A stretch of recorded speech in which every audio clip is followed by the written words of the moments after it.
Hey everyone, welcome back to another video. Today we are going to be discussing the best streaming services, especially for classic TV lovers, and which one is worth it.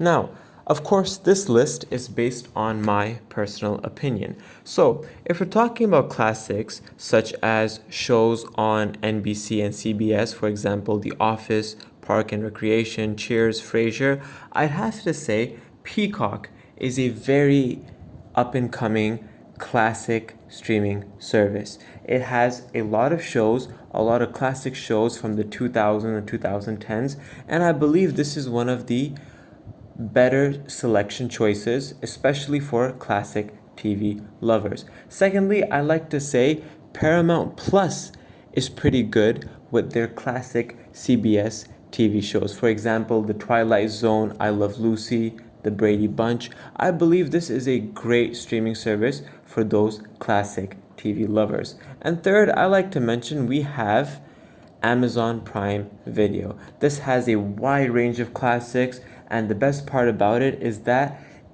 it is always adding new videos to its list. So you have a never-ending list of classic TV to watch.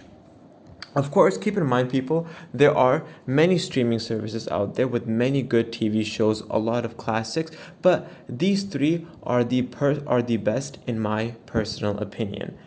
I hope this video was helpful. Thanks for watching.